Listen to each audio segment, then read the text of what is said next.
malam semuanya. Siapa yang lagi berlibur nih? Siapa yang lagi di Bali atau dimanapun Anda berada? Dan siapa yang lagi di rumah? Coba mau survei dulu nih saya.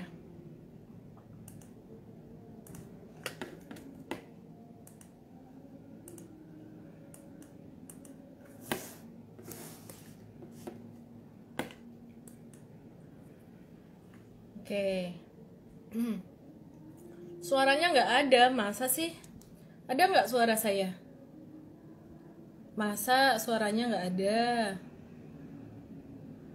Coba dijawab. Di rumah, ternyata banyak yang di rumah.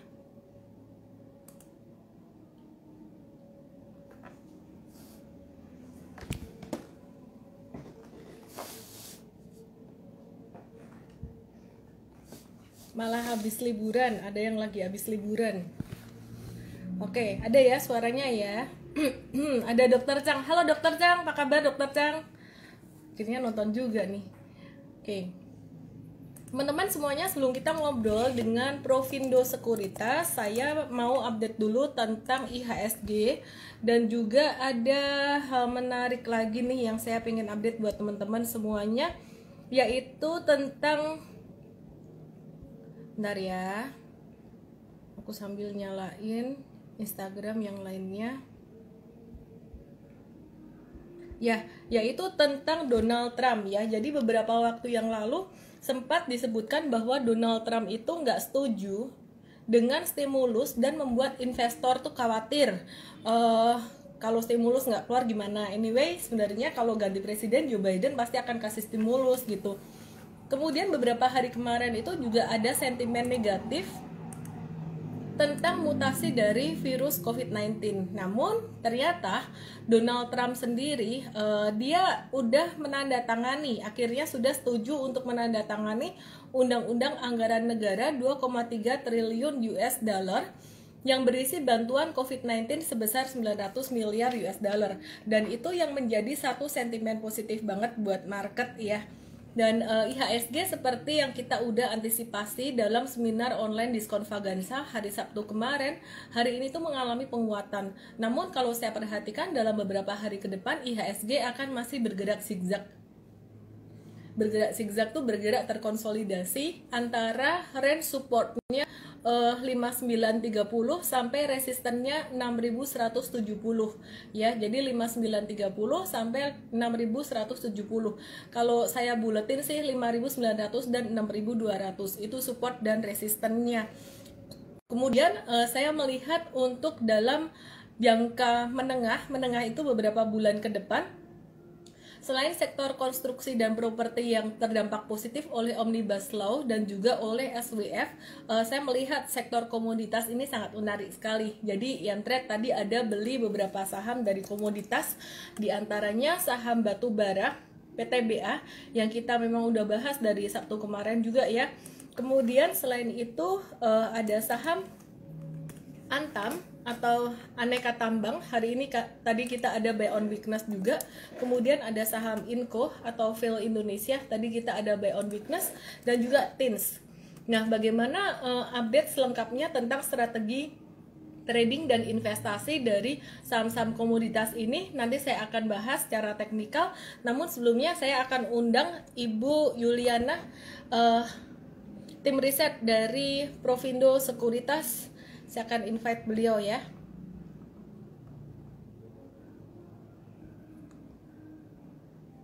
Send request.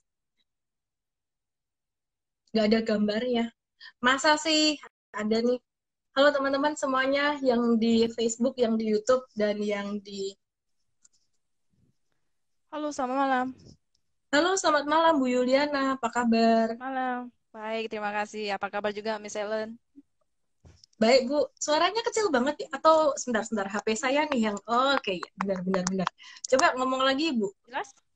Jelas, Bu? Oke, jelas suaranya jelas Bu. Sorry Bu, ini saya iseng pakai beberapa filter karena muka saya jadi gepeng kalau Oke, pakai oke. filter ini Oke, Bu, silakan nih Bu. Oke. Ini beneran muka saya jadi gepeng pakai filter yang tadi, sungguh aneh. Oke, Bu, Silahkan Bu, Yap, perkenalkan diri dulu. Ibu Yuliana dari sekuritas mana dan sebagai oke. apa? Halo semuanya, selamat malam. Saya Yuliana dari Provindo Sekuritas Indonesia. Saya di sini riset analis ya. Untuk sebenarnya sih kalau dari saya sih fundamental. Kita Oke, juga cocok ada yang banget. teknikal sih. Cocok banget ya. Hmm. Kalau Miss Ellen lebih ke teknikal ya.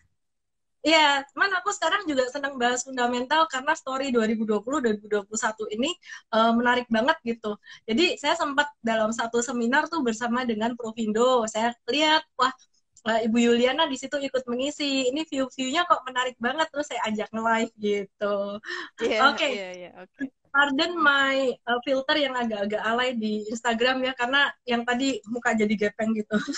Jadi aneh. Oke, Gak Ibu, apa-apa, gak apa-apa. gimana melihat tahun 2021 ini? 2021 nanti gimana sentimennya? Ya, kalau untuk 2021 kita lihat masih cukup optimis ya kalau dari kita sendiri ya. Meskipun ada dari sisi COVID-nya Hmm. bermutasi yang lebih cepat menyebar dan lain-lainnya, kita melihat ada beberapa sektor yang masih cukup oke. Seperti yang terutama untuk dari sisi komoditas ya. Komoditas seperti CPO.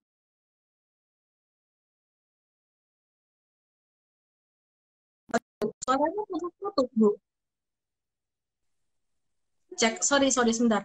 Eh, Yap, Teman-teman, ini kedengaran suara Ibu Yuliana nggak? Atau di tempat saya aja yang putus-putus? Kayaknya nggak lanjut ya. putus-putus sih. Oke, putus ya. Seharusnya sih masih tadi ceknya sih masih oke. Sekarang gimana ya? Iya, Masih aku putus kah? lihat. Teman-teman, suaranya putus-putus nggak Ibu Yuliana? Lag Lockdown ya? efeknya besok gimana, Ci? Oke. Nge-lag, Ibu Yuliana nge-lag. Coba deh ganti WiFi dulu, nggak apa-apa. Terus request lagi ya WhatsApp saya. Kalau udah request ya, Bu, ya. Saya akan approve Oke, lagi. oke, oke. Oke, saya Oke, akan tunggu. siap. Ya, kita akan tunggu. Oke, Kamu Bu. spesial. Oke. Yap. Oke, jadi sambil menunggu Bu Yuliana ganti WiFi ya, mungkin agak putus dikit tadi, ya. Nanti kita akan invite lagi. Jadi tadi Bu Yuliana juga mau bahas untuk sektor komoditas sebenarnya. Selain batu bara, itu kita juga akan ngebahas tentang CPO dan juga metals ya. Oke, aku akan bahas dulu untuk saham-saham komoditas ini dari kacamata teknikal, dari segi teknikalnya dulu. Nah, kalau saham TIN sendiri, saat ini dia lagi mantul dari support jangka pendeknya di area 1480, itu sekarang jadi support barunya untuk TIN. Jadi teman-teman, kalau ini saya coba untuk share screen ya,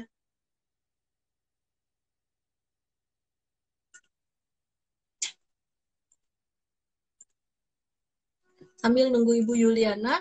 Jadi supportnya tim sekarang ada di 1480 dan resisten jangka pendeknya di 1645. Perkiraan saya untuk tim saat ini masih akan bergerak zigzag atau bergerak terkonsolidasi antara range 1480 sampai dengan range 1600. Saya buletin aja ya, 1600. Tepatnya sih sebenarnya 1625 kalau ambil dari resisten end of body, kalau dari end of tail-nya 1640 gitu. Nah, jadi dia masih akan konsolidasi di situ. Jadi kalau mau beli, kesimpulannya lebih bagus kalau belinya dekat-dekat angka 1480 gitu. Nah, teman-teman yang punya tins boleh nge-hold ya. Tadi kita baru aja beli untuk tinsnya. Kemudian kalau untuk sektor batu bara bagaimana? Saya akan invite lagi untuk Ibu Yuliana. Sambil nunggu Bu Yuliana approve, saya akan bahas beberapa saham lagi. Kita akan bahas untuk PTBA. PTBA tadi kita ada beli. Nah, PTBA ini menarik banget ya. Hari Jumat kemarin dia ketahan banget di supportnya di 2740. Nah, untuk PTBA ini saat ini di atas 2740 tuh ada support lagi di 2810. Artinya kalau mau beli dekat-dekat area itu lebih bagus. PTBA dalam jangka pendek dia bisa naik sampai ke 3180 gitu. Halo Bu Yuliana, welcome back. Halo. Gimana? Halo. Ini lancar? Halo, Oke, lancar kah? ya. Coba suaranya agak kencengin dikit, Bu. Oke, oke, oke. Ya, Keren, Bu. pakai ini. Bagus tuh, kenceng tuh suaranya, bagus, Oke, bagus, oke. bagus. Putus-putus kah? Oke, Nggak, oke. udah oke. Much better. Jadi sampai Oke, mana ya? Bu, gimana? Amat better banget. View-nya di 2021 gimana, Bu? Oh ya, komoditas ya yang kita lihat ada prospek masih akan cukup bagus untuk dari sisi investor, untuk sisi dari sisi harga.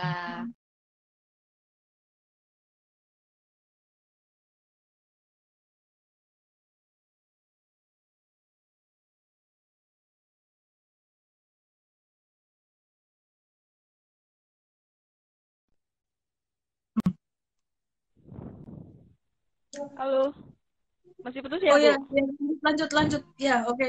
Lanjutin Oke, aja, Bu. oke, oke. Kita lihat sih terutama dari sisi batu bara ya, kita melihat masih ada prospek ke depannya di 2021 terutama dari permintaan China, India, mungkin Jepang juga bisa mengalami kenaikan untuk permintaannya karena batu bara salah satu uh, cost untuk ininya paling murah begitu. Jadi kita melihat permintaannya masih akan meningkat di tahun 2021. Meskipun Suaranya sebelumnya masih dari rambut. China Suaranya masih naik turun, Bu. masih Putus-putus putus. masih. Mendingan Aduh, yang tadi. mendingan tadi. Sabar, Aduh, sabar. sorry banget ya, Bu. Balikin yang tadi, nggak apa-apa. Nggak usah lift, nggak apa-apa. Balikin yang tadi. Aku sambil bahas tentang teknikalnya PTBA dulu deh. Oke, jadi untuk PTBA sendiri dalam jangka pendek kurang dari 1 bulan ya, kalau untuk jangka pendek di Januari nanti berpotensi untuk kembali naik ke area 3170. Jadi teman-teman kalau mau beli sekarang-sekarang ini masih dekat area support gitu. Oke, I'm back. ya, ya. Gimana Bu? Tadi diulang Bu, view-nya sektor batubara gimana? Ya, sektor batu bara untuk dari sisi permintaan di 2021 kita perkirakan sih masih akan mengalami kenaikan ya, terutama dari China, India dan juga dari mungkin dari Jepang. Dan dari sisi kita sendiri produksinya mungkin masih tetap akan meningkat gitu meskipun tidak terlalu signifikan. Jadi kita perkiraan permintaan batu bara masih naik sehingga dari sisi harga patokan batu bara secara internasional masih mengalami kenaikan dan saham kita juga mengalami kenaikan. Jadi untuk fokus 2021 kita lebih ke komoditas. Itu untuk salah satunya untuk coal. Terus satu lagi ada dari sisi nikel ya. Nikel ini sebenarnya sih beberapa saham udah naik ya. Seperti Hmm. Antam, Inco, Tins juga berpengaruh dari sisi permintaan baterai dan lain-lainnya karena ya untuk kendaraan listrik seperti itu. Dan sebenarnya sih pergerakan harga sahamnya udah jalan duluan dibandingkan dengan dampak Hmm. langsung ke kinerja keuangannya. Jadi kita melihat Hmm. di tahun depan memang masih ada prospek untuk long termnya masih bagus untuk saham-saham seperti ini. Cuma kalau masuk sekarang tuh sebenarnya agak riskan ya kalau menurut saya ya karena beberapa saham seperti Antam udah 2000, ini Udah udah tinggi harga ya. yang tinggi. Tapi Hmm. untuk long termnya misalkan untuk 10 atau 20 tahun masih cukup oke kalau menurut kita. Karena memang dari sisi permintaannya masih cukup bagus seperti itu. Terus Hmm. untuk Oke. komunitas lain seperti CPO, ini juga salah satu yang kita lihat masih ada potensi karena kita lihat FCPO yang di Malaysia itu udah naiknya lumayan kenceng, tinggi sekali karena kalau nggak salah itu tinggi sejak tahun berapa ya, 2010-an ya kalau nggak salah ya, saya lupa berapa. Sedangkan untuk saham-sahamnya ini belum balik ke awal gitu, harga sahamnya belum balik. Apa tadi yang udah uh, naik sejak 2010? itu harga saham FCPO tertingginya. Saya lupa dari Ah, tahun berapa, tapi ini memang tinggi banget untuk harga saham FCPO-nya yang dari Malaysia. Jadi kita lihat harga saham perkebunan, terutama yang CPO, di kita mengalami kenaikannya nggak seberapa kalau dibandingkan dengan yang FCPO. Jadi masih ada potensi untuk mengalami kenaikan lagi di tahun depan. Apalagi dari sisi hmm. cuaca, ada La Nina yang akan mempengaruhi produksi kita. Di kita juga Malaysia dan kedelai juga akan berpengaruh untuk produksinya. Jadi kita lihat masih ada potensi untuk kenaikan lagi di tahun depan, terutama di kuartal pertama. Seperti itu. Hmm. Oke, oke, oke. Jadi kesimpulannya, kalau kita melihat dari kenaikan harga CPO dan juga kenaikan saham CPO di negara tetangga, ini udah naik banyak untuk sahamnya. Di Indonesia belum naik tinggi, artinya di Indonesia masih ada upside untuk saham-saham CPO masih bisa Betul. naik gitu. Oke, saya setuju dengan Bu Juliana, teman-teman. Jadi kalau untuk sektor pertambangan ini sendiri, ini memang masih sangat menarik. Namun harga sekarang udah lumayan tinggi. Jadi kalau di saya pribadi sih strateginya untuk pertambangan ini lebih arah ke trading aja gitu. Jadi nggak yang hold sampai untuk jangka panjang karena udah agak-agak di atas gitu ya, teman-teman. Kemarin ada diskon beberapa hari di sektor pertambangan dan juga komoditas CPO ini bisa dimanfaatkan untuk buy on weakness. Nah, kalau PTBA sendiri ini belum telat sih teman-teman kalau misalkan mau ambil gitu. Anyway, kita disclaimer dulu ya. Lupa nih disclaimer. Ini acara hari ini sifatnya edukasi, teman-teman nggak ada perintah beli jual.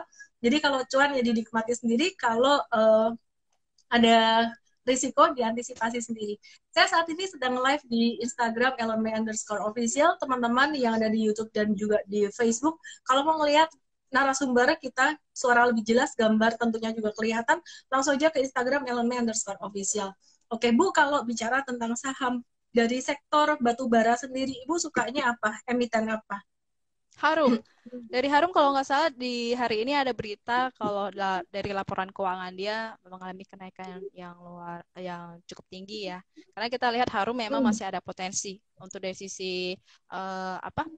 Untuk dari sisi fundamentalnya juga masih cukup bagus gitu. Untuk pernya masih 16 kali. Karena rata-rata biasanya sih sekitar 20-an kali untuk pernya. Dan dia juga mengalami kenaikan kinerja ya di kuartal ketiga. Jadi kita melihat masih ada potensi yang cukup bagus untuk Harum. Kalau untuk Adaro sebenarnya sih ini juga pengaruh ya. Karena dari sisi kalau Adaro, dia karena ada tambang di Australia. Sedangkan dari China sendiri kan sama Australia masih ditahan untuk impor batu baranya. Jadi untuk kenaikan Adaro tidak setinggi dengan kenaikan saham-saham batu bara yang lain. Kalau kita lihat dari berita-berita sebelumnya dan dari kenaikan di bulan November dan Desember ini.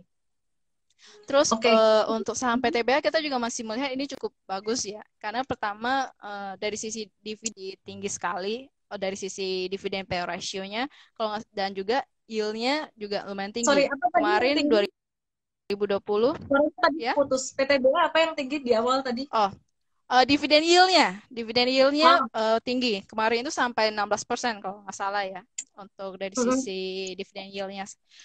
Terus ada dia juga ada kerjasama dengan PLN kan, karena dia BUMN yang untuk permintaan dalam negeri batu bara kita juga masih cukup menarik. Di tahun depan juga kita perkirakan masih tinggi. Jadi kita PTBA masih dalam saham rekomendasi kita juga. Dan pernya untuk yang saat ini harganya masih 14 kali. Jadi dibandingkan Harum malah lebih murah kan kalau kita lihat. Jadi memang masih ada potensi untuk mengalami kenaikan. Oke. Menarik banget. Aku bahas tentang teknikalnya dikit ya sebelum kita bahas lagi untuk saham dari sektor pertambangan ini, batu bara.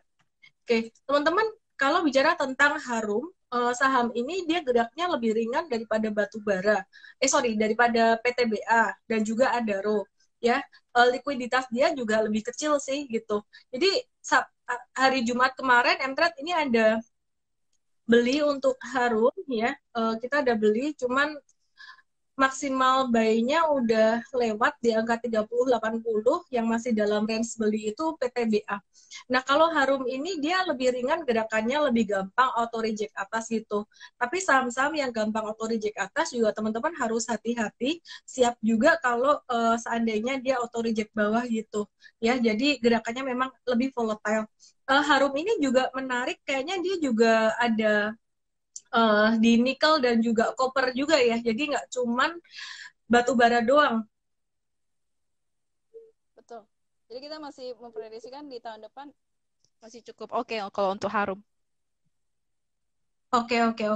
Tahun depan masih cukup oke ya. Oke. Kalau untuk Doit nanti kita akan bahas juga ya teman-teman. Kemudian untuk PTBA tadi saya udah bahas secara teknikal.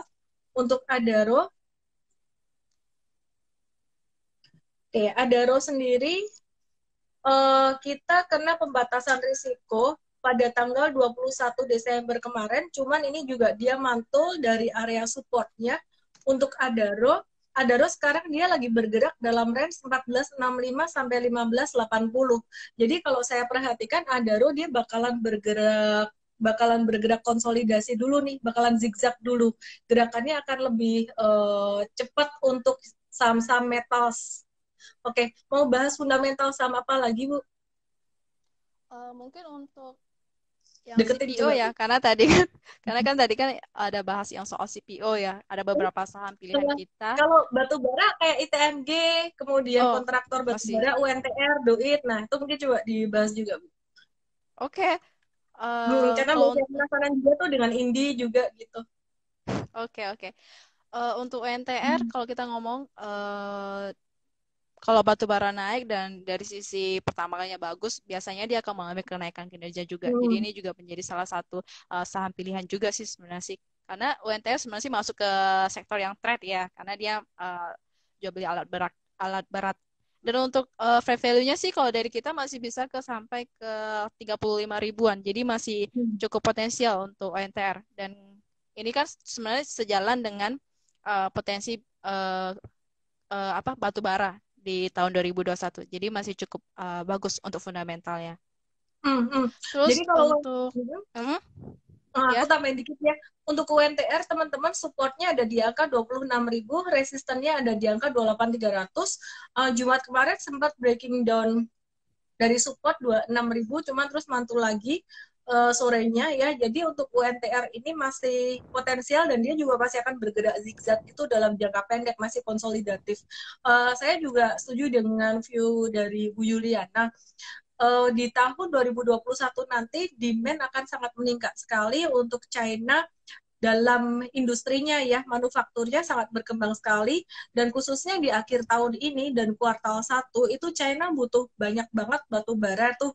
Jadi butuh banget batu bara untuk musim dingin ini. Jadi untuk listrik ya, dia untuk penghangat gitu. Dan selain itu China juga lagi, kalau nggak salah ya Bu, correct me if I wrong ya, tambahin gitu kalau ada yang kurang juga. Jadi dia ada membatasi impor dari Australia, agak-agak bermasalah dengan Australia gitu, dan itu bagus buat Indonesia.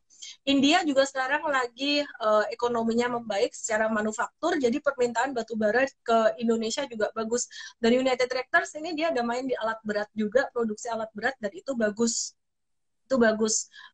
untuk permintaan ketika perekonomian lagi membaik gitu. Bu, mungkin setelah UNTR kita mau bahas tentang Indi dan Duit nih Bu. Jadi banyak yang penasaran juga untuk Indi. Indi ini kan dia banyak fokus ke kalori rendah ya, Indika Energi gitu. betul. Gimana sih prospeknya Indi? Oke, kalau untuk dari sisi prospek, kalau kita lihat dibandingkan dengan saham sektor batubara yang lain, Deket, kinerjanya memang nggak kelihatan ya soalnya jadi kecil. di kuartal di Sorry kuartal ya. ketiga itu masih jelek gitu untuk Indi karena dia masih mencatatkan net loss. Tapi kalau kita lihat dari sisi EBITDA-nya juga masih positif meskipun agak turun ya. Jadi kita lihat dari Hmm. sisi PBV-nya dia juga lebih murah. Karena kalau kita lihat yang kayak PTBA, Harum, IT, ITMG itu PBV-nya udah di atas 1 kali, tapi yang kalau untuk Indi ini masih di bawah 1 kali. Jadi kita memang melihat masih bagus, tapi dibandingkan dengan saham sektor batubara yang lain, kinerjanya kan nggak gitu bagus nih di kuartal ketiga. Jadi kita lebih memilih saham yang seperti Harum, ITMG, PTBA seperti itu. Karena memang kinerjanya menunjukkan tidak terlalu bagus untuk Indi. Hmm. Oke, oke, oke. Kalau Indi sendiri, dia kan lebih ke kalori rendah tuh. Untuk ekspor ke Mm. China, apakah dia akan lebih diuntungkan atau gimana? Kalau kalori rendah itu kalau nggak salah permintaan yang lebih tinggi itu dari India ya kalau nggak salah ya. Kalau Hmm. Jepang itu kalorinya tinggi. Kalau untuk permintaan yang dalam negeri itu biasanya kalorinya juga cukup rendah seperti itu. Kita Kalau lihat dari untuk China sendiri, harga lebih banyak minta yang kalori rendah atau kalori tinggi? yang mana? Sorry. Dari China, dari Tiongkok. China kalau nggak salah sekitar 6 ribuan ya untuk kalorinya ya kalau nggak salah ya. Permintaan kalori kalau 6 ribuan itu udah termasuk agak tinggi sih. Jadi kita melihat memang Hmm. masih bagus untuk saham-saham yang produksinya yang kalori tinggi. Dan kita lihat untuk Newcastle yang untuk yang untuk batu bara, Ice Newcastle-nya juga mengalami kenaikan yang lebih tinggi. Jadi kita lihat sih memang ke arah sana untuk saham-saham batu bara yang produksi kalori tinggi. Begitu. Hmm, Karena hmm, kalau hmm, hmm, kalori hmm. rendah sih sebenarnya sih banyak polusi ya dan itu juga nggak terlalu bagus. Jadi ujung-ujungnya nanti long term-nya pun kedepannya mungkin tidak akan terlalu bagus juga untuk yang kalori rendah seperti itu. Jadi kita lebih memilih kalori yang tinggi seperti itu. Oke. Teman-teman, kalau untuk teknikalnya, Indi sama juga dengan teman-temannya saham batubara yang lainnya. Indi lagi berada di area support nih ya, lagi berada di area support sekitaran 1820, 1830 supportnya di situ, dan tadi closingnya di 1840. Jadi kita akan watch untuk Indi. Jumat kemarin sempat kena pembatasan resiko atau stop loss di IM Trade, tapi kita akan watch lagi, masuk lagi watchlist Indi karena dia bertahan kembali di atas support, dan ini pas banget di sini ya, di supportnya. Kalau teman-teman yang nggak sempat dapetin PTBA sebenarnya masih di range buy juga. Kalau nggak sempat dapat PTBA, ini bisa lirik untuk saham Indi gitu. Nah, ini lebih ke arah trading teman-teman ya. Nah, sekarang kita mau bahas Doit nih. Banyak banget yang penasaran dengan Doit, gimana tuh kalau secara fundamental Doit. Doi juga masih bagus ya kalau kita lihat, meskipun dia net loss di kuartal ketiga ya. Kita lihat EBITDA-nya sebenarnya sih di kuartal ketiga ini udah mengalami kenaikan. Itu artinya apa? Artinya dari sisi beban dan lain-lainnya, secara realnya beban penyusutannya kemungkinan besar mengalami kenaikan seperti itu.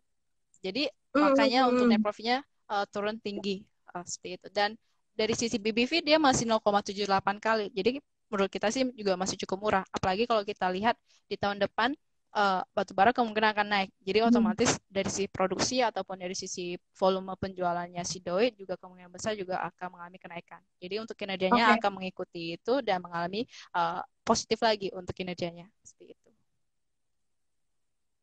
Oke. Nah, teman-teman, ini banyak banget yang penasaran dengan Doit ya. Banyak banget yang penasaran dengan Doit.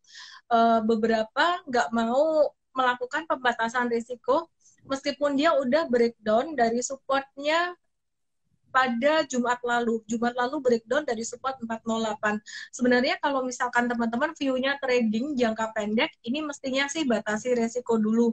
Terlepas nanti kalau misalkan dia aktif lagi, bisa buyback lagi. Jadi kayak SMRA itu kita pernah keluar juga ketika dia udah mulai hampir-hampir breaking down support gitu. Kemudian ketika dia benar turun, kena di supportnya, tapi dia bertahan breaking down dikit, terus kemudian dia bertahan keesokan harinya balik di atas support, itu kita bisa buyback. Kenapa kita harus membatasi risiko? Karena kalau misalkan sampai nanti bablas beneran, sampai bablas jatuh, nah itu jadi nyangkut nanti. Jadi kontrol itu ada di diri kita untuk membatasi risiko. Jangan sampai kerugian jadi membengkak, jadi gede. Nah nanti kalau misalkan mantul lagi, bisa beli lagi. Itu namanya trading. Kalau misalkan nggak mau kayak gitu, ya berarti investing aja. Kalau misalkan investing kelamaan, ya ambillah tradingnya yang jangka menengah lah, yang kayak super trader gitu. Cuman kalau buat super trader, kita milihnya sahamnya bukan saham yang volatile, bukan saham yang gerakannya cepat macam Doit dan Indi gini. Kalau super trader, kalau buat saham-saham komoditas gini, ini lebih ke saham seperti UNTR gitu, dia gerakannya nggak terlalu liar. Jadi untuk Doit kita memang masih masukin watchlist atau masukin radar ya. Kabar baiknya adalah kalau Anda nggak melakukan pembatasan risiko pada Jumat kemarin, kemungkinan besar ini Doit masih bisa mantul naik. Cuman saya nggak jamin juga ya, siapa sih yang bisa jamin gerak harga saham gitu.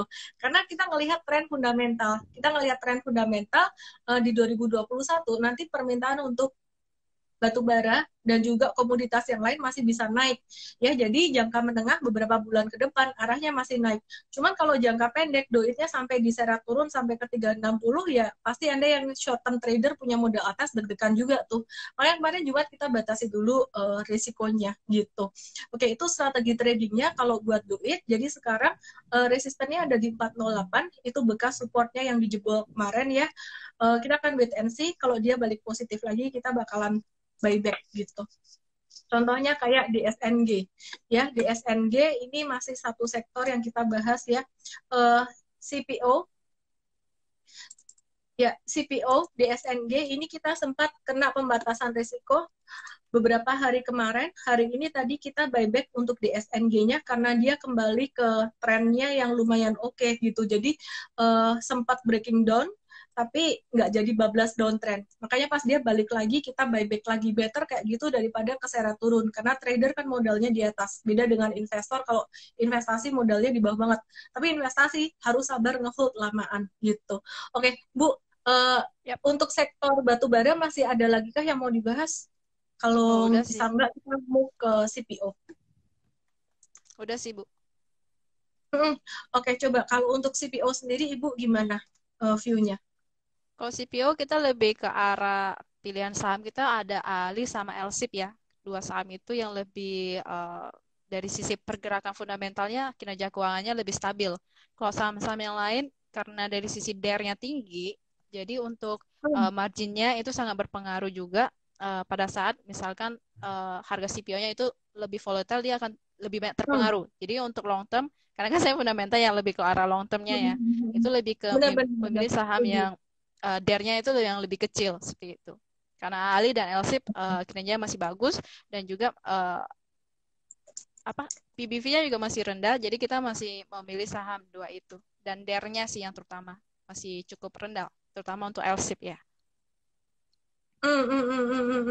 Oke, oke, menarik banget ya. Jadi kalau untuk saham saham CPO sendiri, M-Trade ini ada beberapa saham.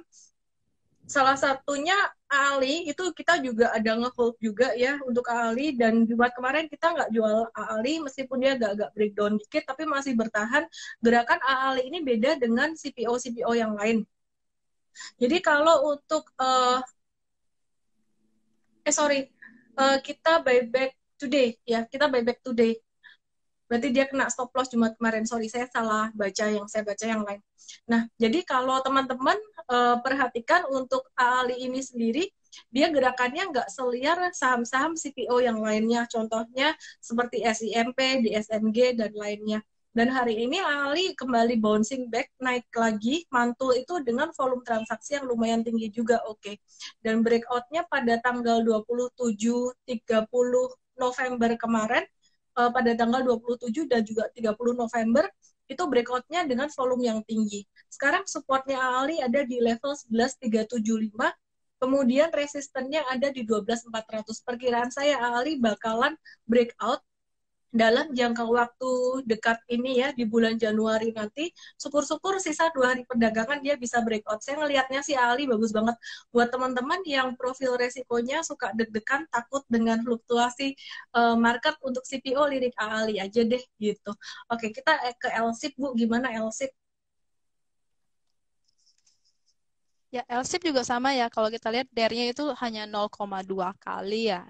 Kalau dari sisi tingkat resiko apa liabilities dibagi dengan si ekuitasnya. Jadi ini makanya pada saat di kuartal pertama, kedua, dan ketiga, di mana saham-saham emiten CPO mengalami kinerja yang turun, LSIP masih mencatatkan kinerja yang cukup bagus. Karena dari sisi marginnya mereka masih cukup ditahan, dan juga dari sisi pembayaran bunganya juga sedikit sekali. Jadi ini yang membuat mereka kinerjanya lebih stabil dibandingkan dengan kinerja saham-saham yang lain. Kalau secara fundamental kita lebih memilih LSIP dan juga ALI seperti itu.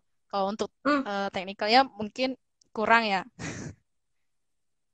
Saya coba ngelihat, saya review tentang LSIP ya. LSIP ini secara fundamental saya nambahin dikit aja, mungkin saya udah baca tentang satu riset dari LSIP ini. Dia punya laba itu kemarin naik tinggi bukan karena volume penjualannya meningkat ya, tapi justru karena dia melakukan efisiensi cost gitu. Jadi ketika harga CPO-nya ke depan naik ya, pastinya volumenya juga akan meningkat dengan meningkatnya demand, dengan membaiknya perekonomian, dan dia sudah melakukan efisiensi biaya, ini justru malah akan semakin bagus untuk LSIP ya, untuk London Sumatra Plantation atau London Sumatra Indonesia. Nah, kalau untuk LSIP sendiri, ini malah teknikalnya lebih bagus loh daripada CPO-CPO yang lain gitu. Hari ini untuk LSIP dia breakout dari level 13-15 gitu. Jadi tinggal nge-hold aja untuk LSIP-nya, cakep banget nih. Ya, jadi kalau teman-teman belum punya saham CPO yang misalkan nggak mau terlalu liar gitu, bisa pilih AALI. Nah, terus kalau saham CPO lainnya gimana nih, kayak di SNG? Di SNG kita sempat ada out juga beberapa hari kemarin, dan kita ada masuk lagi hari ini kita ada buyback untuk di SNG-nya karena dia kembali ke atas level di atas 600 ya, itu udah mulai masuk masa konsolidasi lagi, nggak jadi downtrend gitu. Oke, kalau di SNG, Bu Yuliana ada review nggak fundamentalnya gimana? Itu sih enggak sih, karena kita enggak cover itu, Bu. Karena kita covernya Hmm. beberapa cuma Ali, LSIP, seperti itu. Hmm, Ali sama LSIP ya, nggak cover di SNG ya. Oke, di Mm-mm. SNG aku review untuk teknikalnya, teman-teman ya. Memang di SNG fundamentalnya nggak sekuat Ali, tapi untuk di SNG ini dia gerakannya lumayan lumayan bagus kalau buat trading, terutama dia geraknya antara range 605 sampai 650 saat ini, sideways-nya antara itu 605 sampai 650 ya, atau 645 lah, beda dikit gitu. Dan kalau breakout dari 645 ini bakalan bisa model yang ini saham model suka arah-arah gitu teman-teman, kalau suka suka saham yang auto reject atas ini salah satunya gitu. Oke. Kalau saham CPO lain yang Ibu ada cover atau kayak BWPT, SIMP gitu? PPT kita enggak, itu sebenarnya sih buat trader ya, lebih cocok buat trader karena Hmm, pergerakan harga oke. sahamnya juga volatile, sedangkan fundamentalnya tidak mengikuti gitu. Jadi kita kalau untuk Hmm, fundamental BPT kita tidak terlalu bagus hmm. view-nya Oke. seperti itu. Kalau SIMP gimana, Bu? SMP karena kan sebenarnya sih ini dia punya si LSIP ya kalau ininya ya pemegang sahamnya ya. Eh, Dibandingkan dengan LSIP dia DER-nya itu cukup tinggi sehingga dia kinerjanya turun atau net loss di kuartal ketiga juga gara-gara Hmm, pembayaran interest rate-nya yang cukup tinggi begitu. Jadi marginnya itu eh, tidak bisa dijaga karena dari sisi volumenya waktu yang corona itu kan terpangkas tuh untuk volume penjualannya. Sedangkan dari sisi hmm. biayanya biayanya tidak terlalu efisiensi. Jadi kita tidak terlalu melihat SIMP ini sebagai terlalu fundamentalnya tidak terlalu bagus begitu secara long term, secara fundamental. Jadi kita lebih memilih LSIP seperti itu. Oke, oke. Oke, oke. Menarik banget ya. Oke. Teman-teman, sekarang kita mau bahas dikit nih. Saya out of topic dikit ya, Ibu. Ya, ini banyak banget yang nanyain tentang WIM. Banyak yang menggalau WIM nih. Aku kasih review dulu tentang WIM deh. WIM tuh supportnya di 540. Jumat kemarin tuh candle-nya pas intraday candle itu super jelek banget waktu intraday-nya. Jadi dia sampai turun, breaking down dari 540, dan kalau misalkan dia breaking down lagi hari ini udah masuk ke downtrend. Tapi Jumat kemarin dia berhasil ditutup di atas 540, mepet gitu, closingnya di pas di 540 juga Jumat kemarin. Jadi buat teman-teman yang punya WIM sementara ini 540 tuh jadi angka sakralnya. Kalau dia turun dari angka 540 dengan volume transaksi tinggi, teman-teman harus out. Tapi kalau teman-teman yang masih nahan WIM ya, itu pokoknya batasnya angka itu aja deh. Selama masih di atas itu masih ya masih boleh lah kalau mau ngehold gitu. Meskipun sebenarnya saya melihat tren dari WIM ini udah agak-agak slowing down sejak kemarin ada berita tentang kenaikan cukai rokok SKM dan juga SK SPM gitu. Kalau SKT-nya SPM. masih sigaret kerentek tangannya masih masih nggak naik gitu. Oke, satu lagi nih, uh, sebelum kita lanjutin ya Ibu ya untuk bahas sektor Ya, CPO ya, banyak teman-teman yang menggalau dengan saham uh, SMBR atau semen Batu Raja. Aku kasih supportnya aja deh. Ini Batu Raja udah dekat banget dengan supportnya di angka 1060 ya. Di angka 1060 kita lagi masukin Batu Raja ini untuk watchlist lagi SMBR. Kenapa? Karena meskipun dia bukan winernya di sektor semen, di sektor industri semen, saya melihat di tahun 2021 nanti itu permintaannya bakalan naik banget dan juga secara valuasi juga murah. Bu ada view sedikit Bu dari fundamental tentang sektor semen, kita out of topic dikit. Tapi semen masih masuk komoditas juga sih. Bolehlah kita bahas ya oh Bu ya. ya. Karena kan kita tadi juga ngomong properti di 2021 kemungkinan bisa Hmm. rebound ya, recovery ya. Jadi otomatis biasanya semen akan ikutan. Tapi untuk semen ini kita lebih ke arah semen yang untuk konstruksi. Dan untuk SMBR kan sebenarnya lebih ke arah residensial ya. Tapi ini Hmm. kemungkinan besar juga akan apa mengalami mendapatkan positifnya dari kenaikan properti Hmm. ini. Apalagi tadi untuk dari sisi 1 juta rumah yang untuk tahun 2020 ini kan nggak tercapai nih. Jadi kemungkinan nanti di tahun 2021 yang akan dipush pemerintah untuk pembangunannya. Jadi kita juga melihat sektor semen di tahun depan juga masih cukup bagus. Cuma sektor semen ini isunya masih dari sisi oversupply sih. Jadi kita melihat kenaikannya mungkin tidak akan terlalu tinggi. Jadi kalau untuk SMPR secara fundamental, memang dia kinerja di kuartal ketiga ini turun ya. Kalau kita lihat dia turunnya cukup signifikan dan net loss. Tapi dari sisi EBITDA-nya masih positif. Uh, dan juga dari sisi PBV-nya udah 3,24 kali seperti itu. Jadi sebenarnya sih kalau untuk harga yang saham sekarang ini sebenarnya sih udah price in ya kalau kita bilang ya, udah sesuai dengan fair value-nya. Tapi dari bulan November sama Desember ini kenaikannya cukup luar biasa kan untuk SMPR. Jadi mungkin dari Miss Ellen dari sisi teknikalnya yang lebih menarik dibandingkan dengan fundamental kalau SMPR. Ya kalau SMBR sih sekarang dia lagi di area support ya. Kalau SMBR di area support itu artinya dia bakalan mantul, ada potensi untuk mantul. Cuman bakalan sideways dulu, zigzag dulu. Jadi mantulnya nggak langsung mantul V, bentuk V ke atas langsung kencang naik gitu, enggak. Dia bakalan zigzag dulu sih. Perkiraan saya Januari pertengahan baru dia akan kencang lagi gitu. Karena ini besok juga udah sisa 2 hari perdagangan gitu ya. Kita out of topic dikit dari sektor komoditas. Ini ada yang nanyain GIAA gimana. Saya udah sempat nge-review untuk saham GIAA beberapa hari yang lalu nih. Jadi GIAA sendiri sekarang lagi dalam masa sideways gitu. Terus ada yang bilang beberapa hari yang lalu review GIAA kok nggak naik. Nah emangnya kalau saya review satu saham terus langsung terbang gitu. Bukan saya juga yang gerakin harga saham kali. Sampai ketawa tuh Biliana. Lucu banget nih beneran, tadi ada satu komen yang tadi mananya aku streaming berapa ini. Jadi Garuda ini dia lagi sideways. Sekarang pas banget di area supportnya 430 gitu. Pas banget di MA20-nya ya. Jadi perkiraan aku dia akan bergerak zigzag antara 430 sampai 464 dulu. Ya, jadi di antara 430 sampai 464 ini kalau breaking down dari 430 out, tapi kalau selama di atas 430 teman-teman ini masih menarik, masih bisa masukin ke watchlist gitu. Oke, jadi sekarang banyak saham-saham yang lagi di area support gitu. Bu, kita balik ke ini yuk, ke komoditas yuk. Ini kita terseret oleh arus netizen ini, namanya the power of netizen. Iya, ngerti Bu. Oke, Bu, kita balik ke komoditas. Mungkin tadi ada beberapa yang kita belum bahas, dan yang menarik banget tuh metals ya, dari story pembangunan pabrik baterai untuk electric vehicle green energy. Boleh dong dibahas tentang itu, Bu, metals?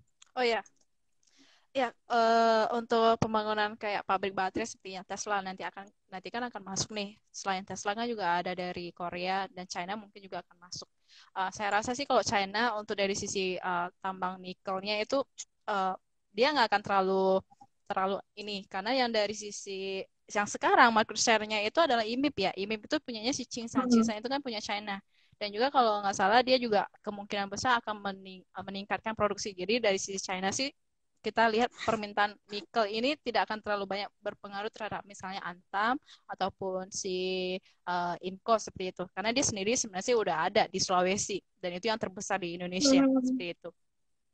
Terus sentimen positifnya itu ya si dari Korea, terus dari si Tesla, tapi itu sebenarnya agak jangka panjang dan kebutuhan nikel ini sebenarnya juga didorong dari keputusan pemerintah untuk membatasi ekspor biji nikel. Dan ini juga bisa kita lihat juga karena ini juga berpengaruh ke nanti dari sisi permintaannya juga, dari sisi persediaan atau supply-nya secara dunia, karena Indonesia salah satu produsen yang besar ya untuk nikel. Jadi kita lihat memang dan prospeknya masih akan cukup bagus karena nanti kendaraan listrik akan saya rasa di 10 tahun lagi itu akan lebih apa ya, pasti itu lebih mendominasi begitu. Jadi otomatis dari sisi baterai di mana bahan bakunya itu nikel itu akan sangat bagus untuk prospeknya untuk saham. Tapi seperti Miss Ellen bilang tadi yang kayak Antam, karena kayak tadi banyak juga yang nanya Antam, Minco dan lain-lain. Saham-saham seperti mereka sudah mengalami kenaikan terlebih dahulu pada saat berita ini keluar. Tapi sebenarnya sih kinerjanya belum tentu naik kayak gitu. Jadi kelihatan wah saham ini sudah mengalami sudah tinggi sekali begitu secara valuasi sudah malah press out seperti itu. Jadi udah secara valuasi masih seperti Antam itu sudah tinggi sekali, dan kalau untuk long term kita lihat prospeknya yang tadi itu masih cukup bagus prospeknya. Tapi untuk masuknya menurut kita sih dari sisi fundamental ini sudah cukup tinggi untuk seperti Antam, Oke, Inco oke. seperti itu. Sip, sip. Kalau oke teman-teman yang lagi menggalau di HMSP ya tenang aja ya, aku bacain kok komen kalian ini. Ntar kita bahas HMSP-nya. Sampai komennya tuh RIP HMSP udah kayak apa aja, udah kayak saham gorengan HMSP. Padahal dia perusahaan bagus. Oke, saya mau review dulu tentang Antam. Tadi Bu Juliana ada bahas juga tentang Antam nih ya. Nah, kalau untuk saham Antam sendiri, buat saham Antam sendiri nih, ini hari ini tadi mantul di area support dan sangat sangat cakep banget ya. Tadi M-Trade ada beli Antamnya untuk trading aja, maksimal belinya di angka 1865 gitu. Jadi udah naik gitu, dan memang view kita cuma buat swing trading aja. Kenapa? Karena seperti yang tadi Bu Yuliana bilang juga, secara fundamental udah agak-agak overvalue, agak kemahalan, dan saya juga ngelihat secara teknikal ini gila banget sih sebenarnya. Antam ini dalam sebulan itu naiknya 74% gitu. Jadi kalau misalkan bisa naik juga, kita palingan buat profit takingnya pendek-pendek aja gitu, supaya nggak terlalu riskan untuk pembalikan arahnya. Dan juga 3 bulan terakhir ini volume transaksinya dari Antam ini naik banget. Memang mungkin kalau saya perhatikan mungkin ada big fund yang lagi ngumpulin kali ya. Cuman teman-teman jangan terlalu banyak ngejar di posisi atas juga. Jadi untuk Antam kita juga trading doang. Kemudian untuk TINS dan juga Inco, hari ini kita juga ada entry tapi buat trading aja, swing trading aja. Jadi cuan bungkus gitu. Gitu sih. Kalau untuk ketiganya yang masih di area dekat-dekat support itu apa? Itu saham Inco. Nah, Inco tuh baru mantul gitu. Memang udah agak ngelewatin level buy maksimal kita. Kalau teman-teman yang ikut di M-Trade, jangan ngelewatin level buy maksimal ya. Usahakan di bawah level buy maksimal kita, atau pas di level buy maksimal nggak apa-apa. Kalau ketinggalan gimana? Ada saham lain, setiap hari selalu ada pilihan saham kok.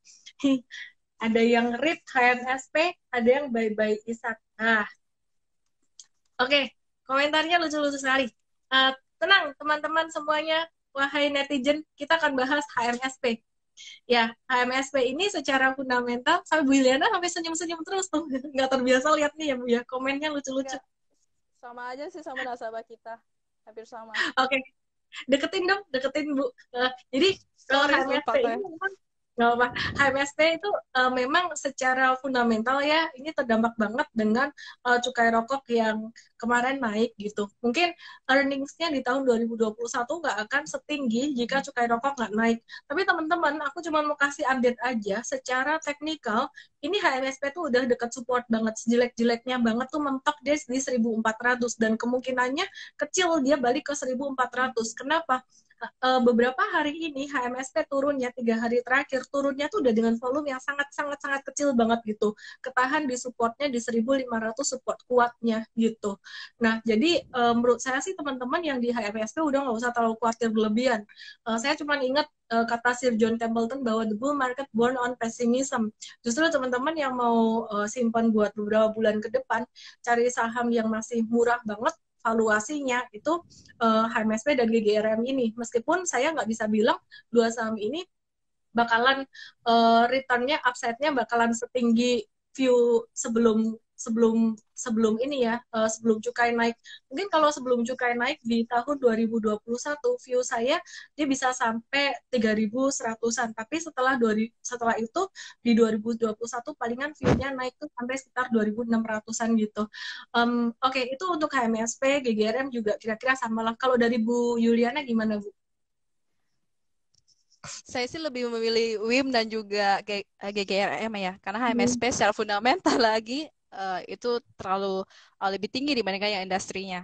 Kalau untuk WIM ini masih cukup oke loh, di mana yang SKM, SPM yang naik untuk cukainya, sedangkan SKT-nya enggak. Sedangkan dari komposisinya WIM ini SKT-nya lumayan besar dibandingkan dengan seperti HMSP, Gudang Garam, itu SKM-nya itu masih tinggi seperti itu. Dan dibandingkan yang ini, saya lebih suka Gudang Garam karena kalau kita lihat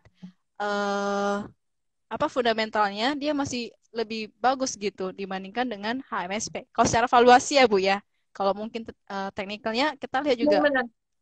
Agree dari saya. karena kalau kita bandingin HMSP yang historicalnya itu dari sisi PBV-nya sekarang masih termasuk murah. Kalau kita bandingin historical HMSP-nya sendiri. Jadi ini memang masih ada potensi sih untuk HMSP. Cuma takutnya sekarang investor lebih memilih kalau misalnya untuk invest lebih memilih saham-saham yang secara valuasi memang kelihatan lebih murah dari sisi rasio seperti PBV dan juga PER-nya begitu. Jadi seperti itu. Oke. Jadi kalau kita pilih sih Gudang Garam dan WIM. Silakan Bu. Ya, jadi Gudang Garam itu dia punya valuasi lebih murah dan juga pangsa pasarnya lebih gede ya. Nah, itu menarik sekali juga kalau untuk HMSP dia punya profit margin lebih besar. Tapi maksud saya gini teman-teman, saham tuh kan bukan cuma dua itu aja gitu loh. Kalau memang teman-teman beli di bawah dan nggak sabar, nggak naik-naik, kalau misalkan Anda suka dengan perusahaan ini ya silakanlah Anda perokok sekalian beli perusahaannya. Cuannya jangan buat beli rokok lagi loh. Oke, ya. Jadi terserah teman-teman kalau suka fundamental perusahaan ini, Anda mau hold sampai 2021 itu juga masih bisa naik gitu. Saya bahas ini bukan karena saya nge-push untuk Anda beli HMSP GGRM, enggak. Karena teman-teman tadi banyak yang galau gitu, banyak yang nanyain, jadi aku bahas.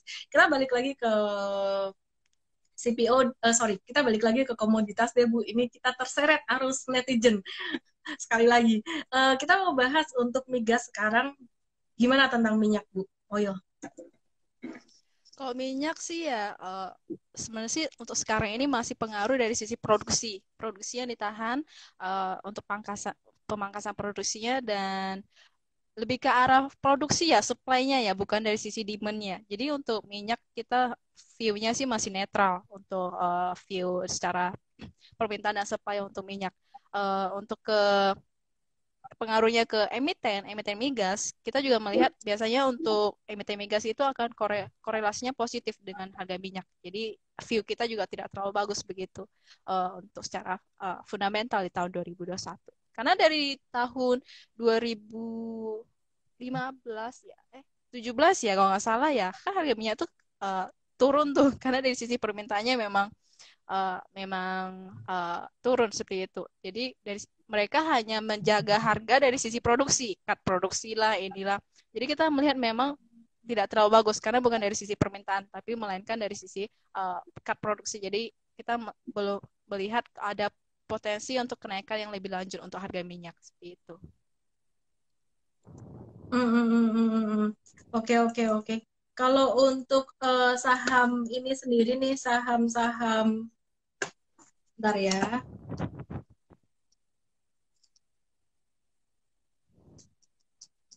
Oke, kalau untuk saham oil, teman-teman, kalau untuk saham oil, aku mau review buat Medco. Medco ini resistannya ada di 675. Sekarang dia juga lagi dekat banget dengan support. Ada dua support yang paling dekat, yaitu support angka 600 atau 605 ya, pas di end of body waktu Jumat kemarin yang jadi low-nya. Kemudian ada support 590. Jadi intinya sih sebenarnya semakin dekat dengan 590 itu semakin murah gitu. Hari ini tadi Medco sempat nyentuh 590 lagi. Kita akan watch untuk Medco buat teman-teman yang misalkan belum sempat dapat untuk saham-saham di sektor komoditas. Kita melihat saat ini tuh sebenarnya peluang buat kita masuk di area support beberapa saham ya, nggak semuanya. Jadi kayak Medco ini udah ada turun beberapa hari, justru ini sangat bagus sekali. Kenapa? Karena udah naiknya lumayan agak tinggi juga gitu. Jadi perlu balancing juga gitu. Oke. Kemudian selain itu ada Elsa nih. Elsa teman-teman secara teknikal ini juga menarik untuk Elsanya. Support Elsa tuh di level 354 nih ada MA20 ya, sempat hampir ketembus Jumat kemarin dan juga hari ini. Untuk Elsa sendiri ini dia bakalan bergerak sideways antara range 356 sampai dengan 382 ya, sideways 356 sampai 382 untuk Elsa. Jadi kita masih masukin watchlist juga nih untuk Elsa. Oke, Bu, gimana Bu view-nya tentang dua saham tadi? Bu senyum-senyum kenapa sih?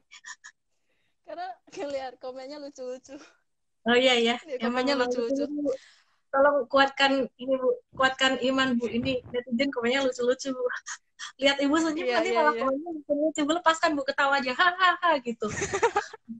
Tuh kan, Sorry, mau sorry, satu sorry. tuh Bu, ketawa aja. Nggak apa-apa. Enggak lah, Biar enggak sopan, netizennya enggak juga sopan. happy. Nggak Enggak apa-apa. sopan. Sudah Oke. biasa kita Bu. eh, untuk Tuh kan Elsa ya. ketawa lagi kan.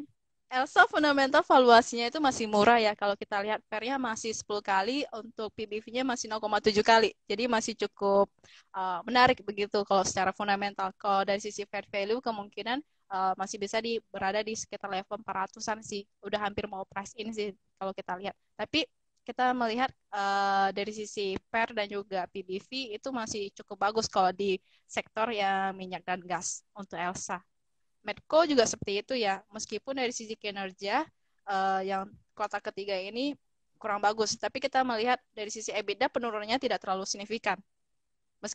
Kalau kita lihat dari sisi sektor, memang seharusnya tahun ini turun, tapi dari sisi Sorry Bu. EBITDA penurunannya tidak terlalu signifikan. Jadi kita melihat masih ada potensi. PBV-nya juga masih di bawah 1 kali, jadi masih cukup bagus. Tuh, menarik banget ya. Jadi secara teknikal Tuh. sekarang sih lagi kita masukin watchlist lagi ya di area support gitu sama dengan saham-saham pertambangan batu bara dan CPO yang lain nih ya, batu bara, CPO, kemudian oil nih juga lagi koreksi normal. Bu, itu tadi ada yang ini Bu, ada yang godain Ibu tuh. Ibu manis kalau senyum cantik gitu. Lepaskan Bu, Terima kasih, lepaskan. terima kasih, terima kasih. Aduh, netizen, jangan gitu dong. Bu Yulinya jadi malu tuh.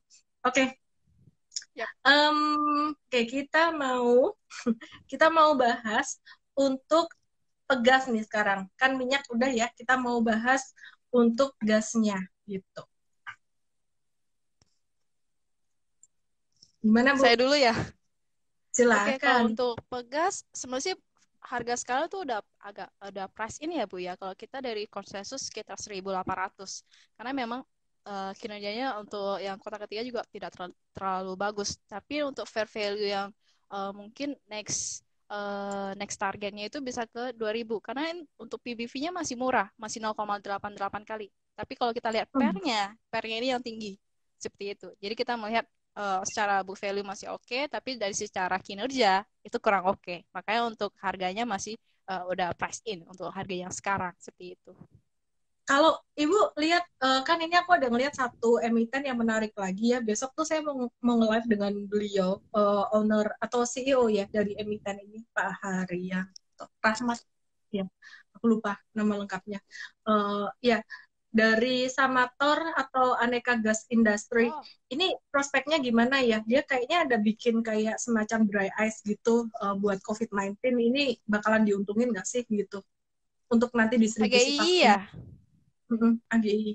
AGII bukan? Samator kan? AGI, benar-benar AGI. Kalau untuk AGI, kalau kita lihat fundamental masih cukup oke ya. Kayak PBV-nya juga masih 0,7 kali. Tapi dari sisi pairnya memang, dari sisi kinerja memang mengalami penurunan. Tapi kalau kita lihat, kalau bukan karena COVID, mungkin kinerjanya juga masih cukup oke begitu untuk AGI. Pas dulu IPO pun sebenarnya sih kinerja si Aneka Industri ini juga masih bagus. Cuma waktu itu setelah IPO dia mengalami penurunan harga. Tapi kalau kita lihat sekarang untuk PBV-nya masih 0,7 kali. Jadi masih cukup menarik. Cuma kekurangannya mungkin kurang liquid ya kalau kita lihat ya. Kalau orang bilang minyak dan gas sektoralnya itu Elsa, Medco, AGI ini jarang dilihat seperti itu. Jadi fundamental cukup oke, tapi mungkin dari sisi teknikalnya mungkin Ibu lebih Iya, kalau dari sisi teknikalnya memang saya coba review juga ya untuk AGI ya. Ini lagi di area support juga sih, teknikalnya sebenarnya pas di support, tapi ya itu tadi likuiditasnya yang masih agak kurang gitu untuk AGI. Oke, Bu, kita sekarang review untuk Akra yuk. Akra, AKR Korindo. Nah, AKR ini aku review dari teknikalnya, ini lagi disupport juga 3190, tepatnya hari ini kita buyback untuk akranya dengan resisten 3550, artinya masih ada upside sampai 3550 dalam jangka pendek dalam waktu kurang dari 1 bulan gitu untuk akra. Kemarin kita ada sempat ngobrol juga dengan ownernya untuk AKR ini secara fundamentally lumayan menarik ya. Mungkin Ibu Yuli mau lengkapin? Ya, Akra ini kalau kita lihat dari sisi pernya itu masih cukup murah, masih 14 kali. Jadi di antara kinerja yang yang sektoral lainnya tidak terlalu bagus, dia masih mencatatkan kinerja yang cukup bagus di kuartal ketiga. Kalau kita year on year masih mengalami kenaikan untuk net profit. Begitu juga dengan EBITDA-nya. Dan dari sisi pembayaran bunganya itu masih cukup stabil. Jadi bisa dibilang dari sisi valuasi untuk PER ini masih cukup menarik karena kinerjanya masih cukup oke, dan untuk fair value-nya dia kemungkinan besar masih bisa mencapai ke 3.800 kalau untuk dari sisi secara fair value seperti itu. Kalau nggak salah dia ada berita yang pas kapan ya, saya lupa, ada berita bagus juga untuk Akra. Oke, sambil Ibu review dulu ya untuk sentimen Akra, ada sentimen positif apa. Aku mau, nanti boleh dibahas lagi ya Bu Akranya ya. Aku mau review untuk media juga nih. Media tuh khususnya MNCN, ini menarik banget. Dia ada support di area 1115, yaitu support MA20 untuk MNCN. Tapi di atasnya nih ada support yang lumayan kuat lagi nih, yaitu 1160. Jadi MNCN kita ada beli hari Jumat kemarin pas dia sempat kita buyback-nya, saya coba cek data saya ya, untuk MNCN, I will check MNCN. Bentar.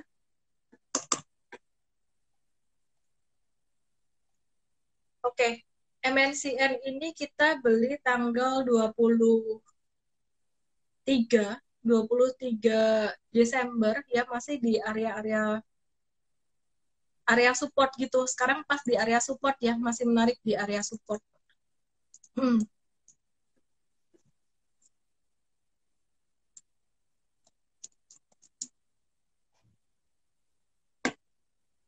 Oke.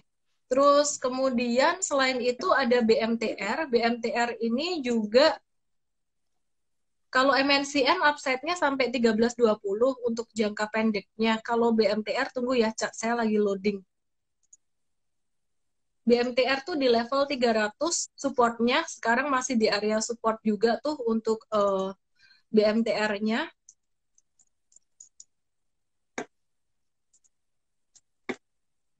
Oke.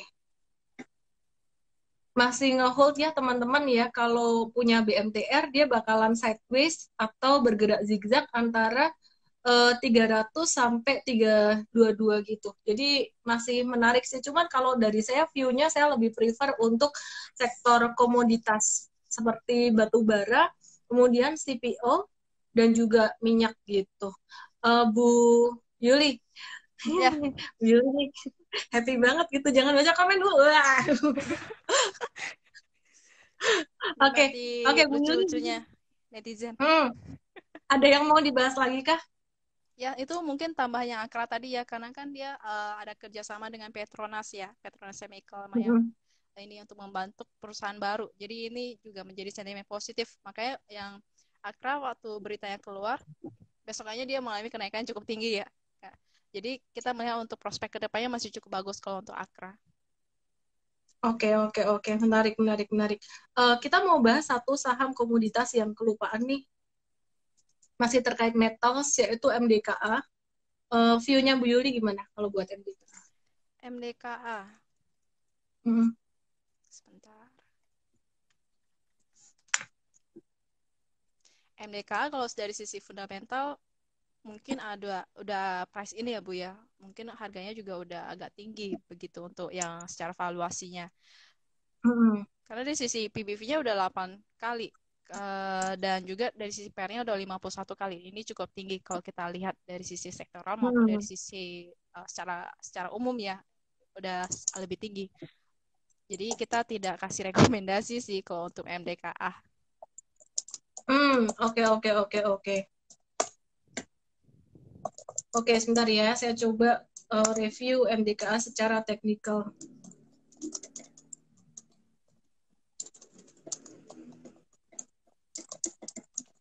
Oke, MDKA. Kalau aku ngelihat MDKA saat ini dia lagi berpotensi membentuk pola pennant gitu, pennant atau flag gitu. Jadi masih bisa di watch lah, masih bisa watch. Tapi sama juga ya dengan saham-saham metals lainnya kayak Antam, Inco, dan juga Timah, ini nggak bisa buat hold lama ya teman-teman, buat trading jangka pendek aja. Kenapa? Karena udah naiknya juga udah ketinggian banget. Jadi kalau ada stimulus dari US kasih stimulus, dampak positifnya memang emas bisa naik dan bisa mendorong untuk saham MDKA juga bisa naik gitu. Tapi kalau untuk dalam jangka pendeknya ya, sorry, dalam sentimen, aku jadi nggak fokus kan bacain komen ini aneh-aneh komennya serius. Yang bikin naik itu tadi sentimen stimulus. Kemudian yang kedua, ada yang bisa bikin MDKA ini atau harga emas terkoreksi adalah sentimen dari efektivitas vaksin itu sendiri. Karena dianggap COVID-19, ada harapan COVID-19 bakalan cepat kelar kalau misalkan vaksin efektif. Jadi itu ada upside and downside-nya. Anyway, kalau MDKA dan juga metals-metals lainnya trading aja. Gitu. Oke. Oke, kita mau kasih giveaway buat 3 orang ya dari Instagram 2 dan juga dari YouTube. Facebooknya 1 gitu. Bu Yuliana kasih dong pertanyaan paling gampang banget buat dijawab buat teman-teman semuanya. Dari Miss Ellen aja. Saya bingung mau kasih pertanyaan apa. Oke. Ya. Apa ya? Apa sih sentimen positif sektor batu bara? Coba tulisin 1. Ada banyak tuh sentimen positif batu bara. Tulis dong. Miss nggak pernah pulang ya. Ini Saya rumah bisa ikut nulis, Bu. Saya bisa ikut nulis. Ini komennya lucu banget. Miss nggak pernah pulang ya. Ini rumah saya ini. Jadi saya nggak pernah pulang di kantor terus. Adaro udah dibahas, oi. Lihat rekamannya aja. Oke, coba ditulis jawabannya apa? Tesla lagi. Tesla mah bukan batu bara. Itu mah jelek buat batu bara. Sentimen negatif buat batu bara itu. Diormans. Atau dari Instagram Ellen May Official, langsung DM saya, MT7, nama, email, dan WhatsApp. Lisiang.tan. Itu juga good. Jawabannya bisa DM saya MT7, nama, email, dan WhatsApp. Dari Risma Setia Budi itu dari YouTube, boleh ditulis juga ke Instagram saya, nama, email, dan WhatsApp. Thank you semuanya yang udah nyimak, yang lagi liburan dan masih nyimak ya. Saya cuma mau kasih hadiah langsung buat teman-teman semuanya.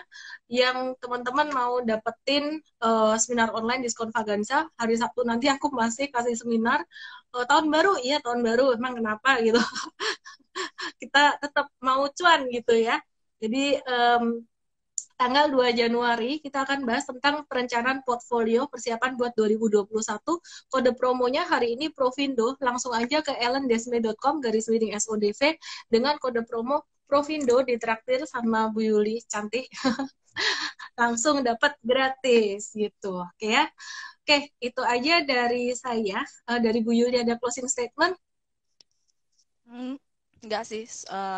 Semoga di akhir tahun ini kita makin tambah cuan, terus selamat liburan untuk tahun baru. Semoga tahun depan semuanya udah pada oke. Virus juga udah nggak ada, kita bisa keluar makan-makan, happy-happy. Ya mungkin itu doang sih. Terima kasih ya Miss Ellen. Oke. Tunggu, jangan keluar dulu. Aku mau review, aku mau summary dulu. Aku summary dulu ya teman-teman ya. Jadi nanti saat ini nih yang masih menarik saham-saham apa sih? Semua saham masih sangat menarik untuk tahun 2021 nanti. Tapi yang bakalan naik cepat adalah saham-saham yang sempat terdampak COVID di tahun 2020 dan akan berpotensi mengalami turnaround story di 2021. Contohnya, yang pertama konstruksi karena ada sentimen positif SWF dan juga Omnibus Law untuk properti, kemudian juga retail, sektor retail juga menarik, dan yang menarik juga adalah sektor komoditas yang tadi saya sebut, lebih ke arah coal dan juga CPO, karena kalau untuk metals udah agak-agak ketinggian gitu. Nah, itu dari kami ya, dan juga untuk oil ini juga menarik ya. Kita justru senang kalau saham-saham komoditas ini agak-agak konsolidasi dikit lah, jangan ngegas terus gitu. Karena kalau ngegas terus nanti cepat jatuhnya juga, nggak bertahan lama tren naiknya gitu. Itu dari saya ya, dan dari Bu Yuli, dari Provindo. Terima kasih semuanya. Saya Ellen May, semoga bermanfaat dan salam profit. Selamat berakhir pekan, belum akhir pekan. Masih suasana liburan. Selamat apa ya? Selamat malam. Selamat malam. Oke, Selamat malam. thank you. Thank you Bu Yuli, jangan kapok live bareng saya ya. Bye. Lucu-lucu. Thank you Bu. Thank you. Bye. Terima kasih.